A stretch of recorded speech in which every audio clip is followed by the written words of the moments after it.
Hey, how are you doing? Welcome back to the channel.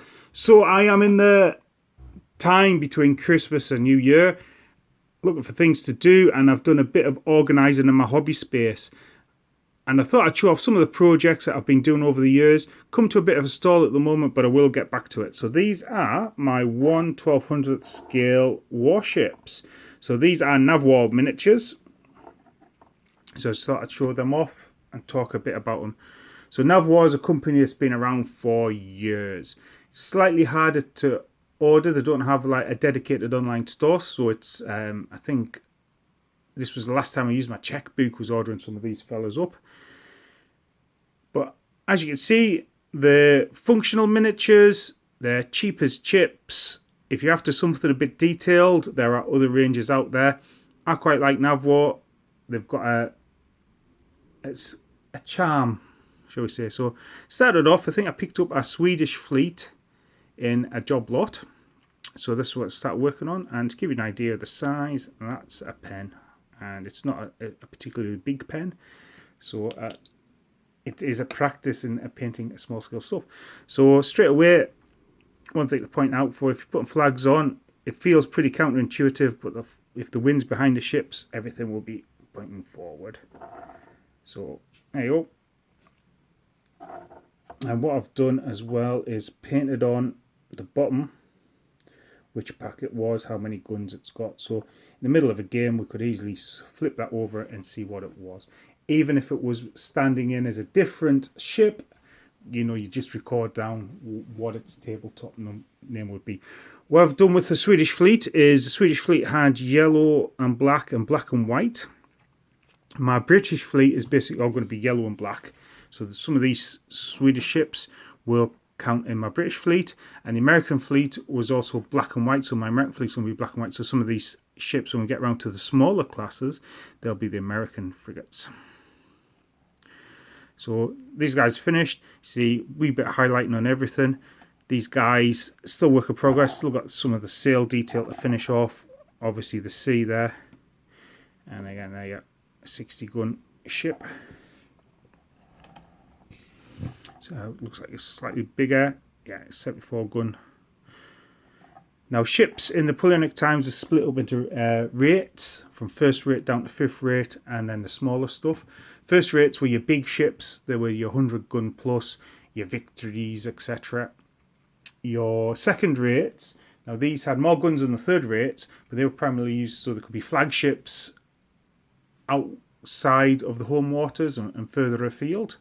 Then your third rates, these were your standard warships of the line, and then getting down to your fourth and fifth rates and your frigates used for different purposes. All this was based on British naval doctrine.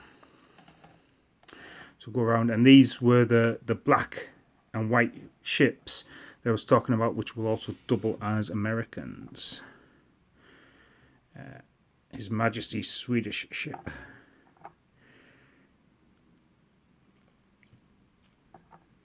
Americans used heavy frigates. So you get an idea of my ships there. And this is a Russian ship. 66 gun Russian ship. So as well as, just to show you some different colours and other things I've been working on with this, is my French. I am going to put some rigging on, and hopefully the rigging will help hold the masts in the wibbly wobbly state there. Now the French, these have been base coated and shaded. I'm going to pick out, this is actually a very dark blue. My French will be blue with a touch of yellow. Just noted what ship it was on the bottom, so don't get mixed up. So a couple of French frigates, third rates there.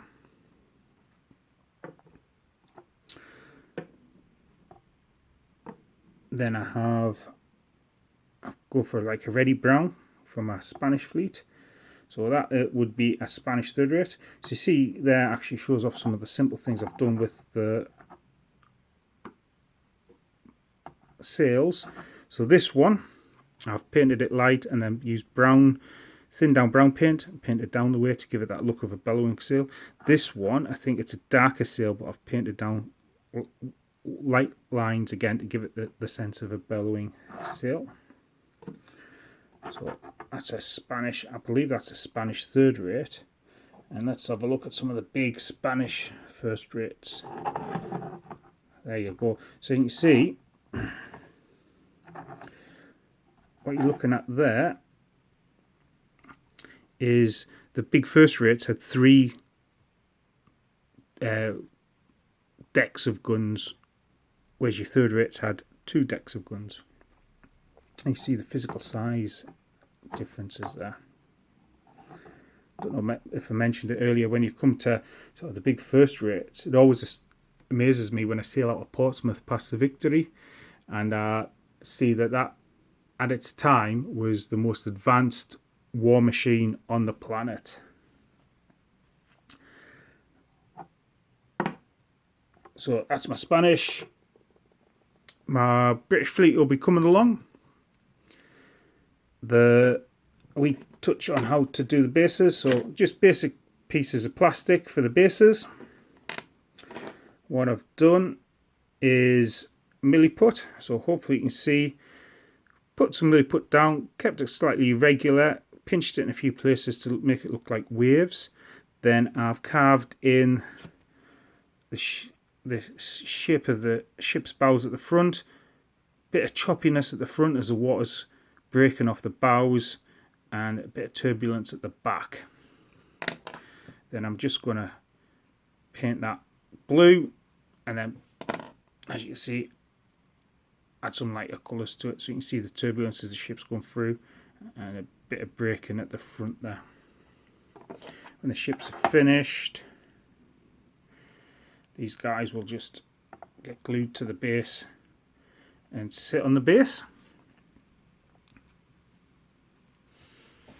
The other thing I've got, just to show you in contrast, is this is a GHQ model.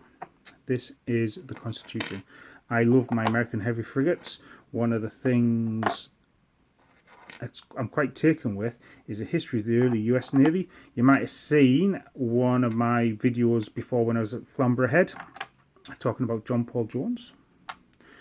So straight away, what I discovered with these fellas is the detail is a bit more crisper.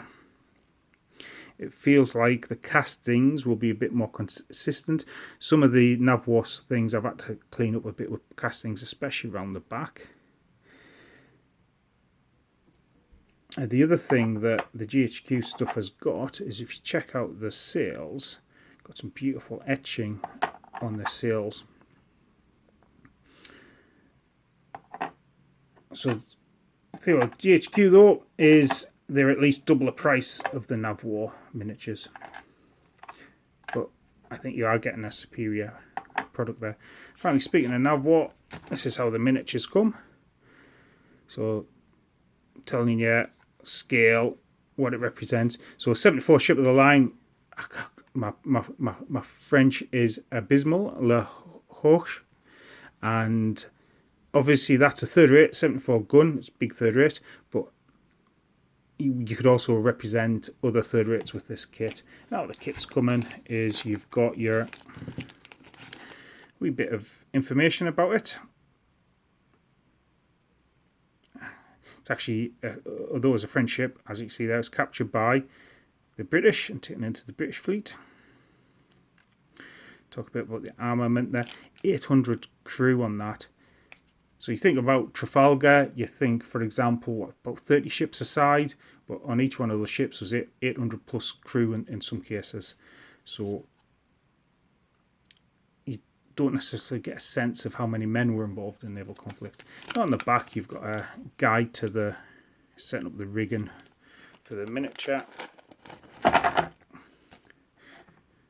There you go. So your hull that you're going to build, wee bit of tidying up, like I say, a bit of work around the back just to keep that tidy. Sails, and you've got spare things like boats, ship's boats, extra rigging and stuff. So there you go. That's another one of my projects, which is on my pile to get back to. I'm having a great time with my wargaming at the moment. I hope you're having a great time with wargaming at the moment. I look forward to chatting to you soon. If you've got any questions or anything, always fire away. I'm not an expert at Napoleonic warships, but I do like a Napoleonic warship game. I've got a few of the board games for Napoleonic warships. So if you do have any questions, I'll do my best to answer them. But other than that, that's goodbye from now, and I look forward to chatting to you soon. Okay, thanks for watching. Bye bye.